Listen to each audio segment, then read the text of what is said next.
see the Make America Great Again hat now, Chris, I am triggered. I'm so triggered. Yeah, I hope I'm triggering every liberal that could possibly watch this show. With my shirt, my Blexit shirt, and my hat, I'm pretty sure they're going to be crying at the end of this.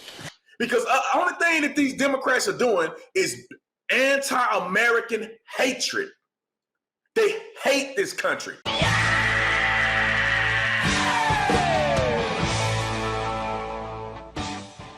President Trump said it in the press conference, and I shared it on my Instagram. They hate America. We're not going to make America great again. It was never that great. We have not reached greatness. This country was founded on white supremacy, and every single institution and structure that we have in our country still reflects the legacy of slavery and segregation. What happened on November the 8th was a racist backlash against 8 years of a black man in the White House. Those rallies, you know, for someone our age, what did they remind you of? George Wallace rallies. That's exactly what they were. Agreed. You know, I don't think that, you know, when they say, how can these people believe Trump? I don't think they believe him. I don't think they thought, yes, it's going to be 1955 again. Yes, they're going to open up the coal mines. He allows them to express their bigotry. You know, and that is the thing. That's why they're so ecstatic at those rallies. On the subject of making America great again, I would like to know when it was great. Exactly when was that moment? Right. When was the moment of greatness? Yeah. Oh, that's exactly right. And that's when I hear these things about let's make America great again. And I think to myself, well, exactly when did you think America was great? It's certainly... And making America great again. When that past that he is promising to return us to was never as great as advertised. And there's no going back anyway. Why is America not the greatest country in the world, Professor? That's my answer. 5, 6, 7, 8. America was never great. America was never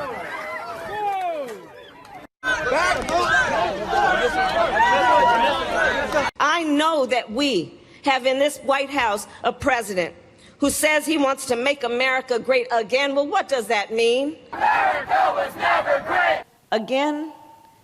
Again, back before the Voting Rights Act? There is absolutely no evidence to support the statement that we're the greatest country in the world. America was never great. If you're not happy here, then you can leave. As far as I'm concerned, if you hate our country, if you're not happy here, you can leave. From this nation came innovations like the internet, the iPhone, the light bulb, the airplane, the telephone, putting a man on the moon and fighting for equal rights for all Americans. That's pretty great. And mostly because, I mean, I'll tell you, I fully intend to win this election. I fully intend to win. Why can't Trump supporters be human? Well, they can't. At the end of the day, I think what's consistent is the fact that no one will disagree with the fact that Trump supporters are very loyal. I think they all drink the Kool-Aid and I'm glad Antoine didn't jump all the way off the boat, but this is what I'll say. We're not loyal to President Trump. We're loyal to America. And President Trump is defending America. And if as long as he's defending America and doing what's right, we'll stand by those principles. It's simple and plain. If he was doing the wrong things, ultimately, we wouldn't be with him, but he's fighting in a way no one else has. I mean, can you acknowledge that? Pete and Brandon, if you look at some of the rhetoric that comes from this president, if you look at some of the behavior, and you think that's doing what's best for America, then yes, you are drunk off the Kool-Aid. And listen, Brandon, I believe in what's best for America. I'm very loyal to this country, but that doesn't mean I agree with everything the president does and the president says. And if you don't call him out for the things he does wrong or the things he say that are wrong, then you and I both have a problem. Right, and I would really hope and I wish that these politicians would stop being fake and really identify that this is a crisis. This is no longer considered illegal immigration. This is an invasion of our country. People are just scrambling and running through our border, evading Border Patrol. What they said is let's fix the fencing, let's do a smart wall where it's convenient, and let's add more patrol units, let's add more judges, let's do all the things we need to fix it in a comprehensive way. Well, I think what the gentleman is saying is Democratic talking points. They're not realistic. Okay, the facts of the matter are what's not realistic? We need to build a wall. We need to build a wall to secure our border, and then we can allocate resources to other things. It's not realistic to run around and say we want to do something about the wall with open borders, but they have no solutions. Technology that they haven't been proven. They can't give you a price. They don't Brandon, know what you don't even about. make sense They're what just you're running saying. their mouths. But Brandon, before you jump in, Antoine, Brandon, you've been to the border. You're there. You know what's happening. I know exactly what happened. I patrolled in the southern Arizona. I understand how drugs, sex trafficking, all this stuff is coming right through. The Border Patrol agents are telling the American people that they need help and they need a wall. It's a southern border. Brandon, you don't make sense what you're saying. You don't think the Democrats in Congress have had experts make sense. I mean, yeah, you don't. You never do. Say I don't make you never sense. do. You don't think Democrats in Congress have had experts come tell them that there are places along the border where you need new technology that has been tested and proven? You cannot put a border wall where there's water along the border. You don't even make sense what you're saying, They Brandon. can talk about it all they want. They have done nothing. I think Well, I'm going to say, man, this is political theater. The American people don't care about this BS that they're doing in the House, trying to say the president is racist. We don't care about that.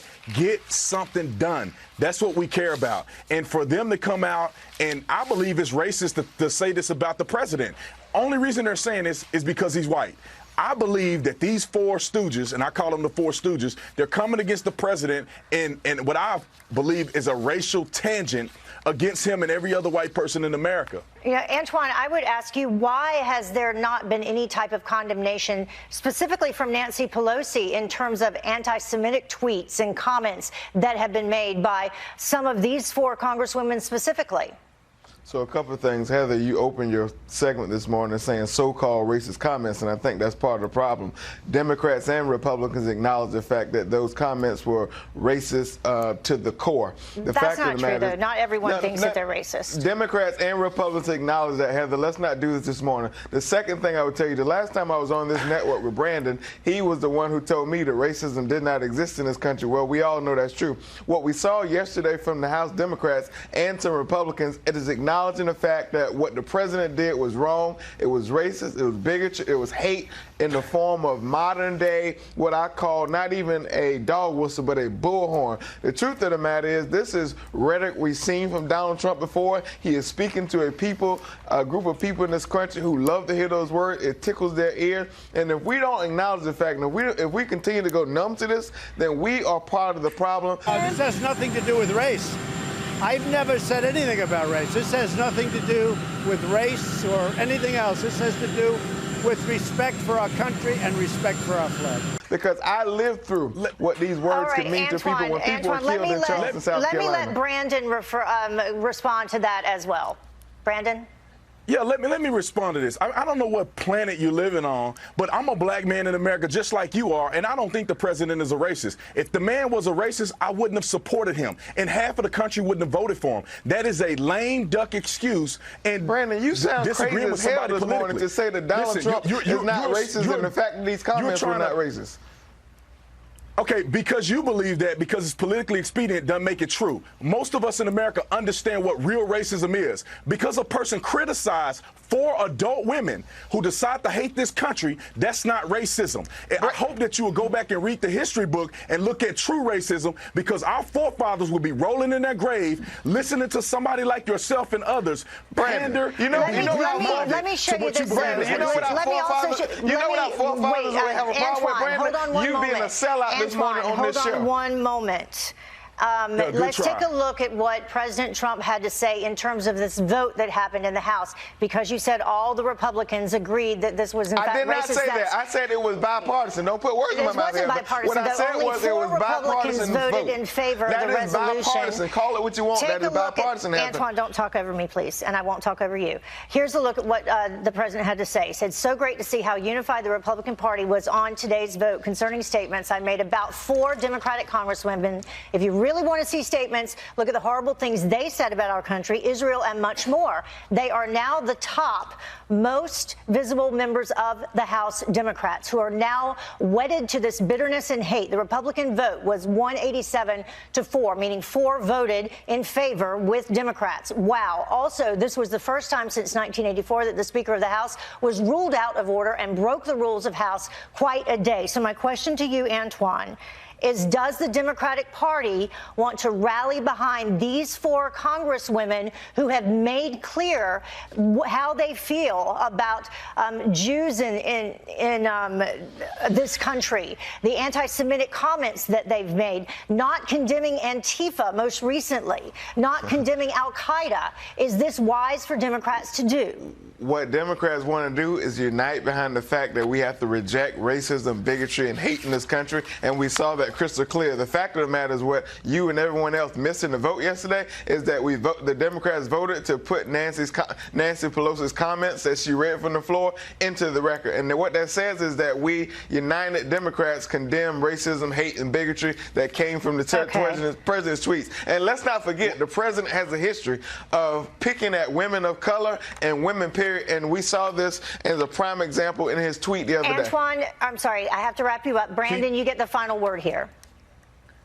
All right, I hope to God that they keep running on this fake racism, because we're going to win in a landslide. It is no way in the world that the president of the United States is a racist. Y'all need to stop saying that. The comment that he made is good people on both sides. The police chief, who's a black man, made the same comment, and none of y'all saying anything. Brandon, you're a sellout. I believe it. All right. Okay, thank you. I hope you keep running on that, because we're going to win landslide. We only have 15 seconds left. We're going to go to break, so I have to cut you both off. I am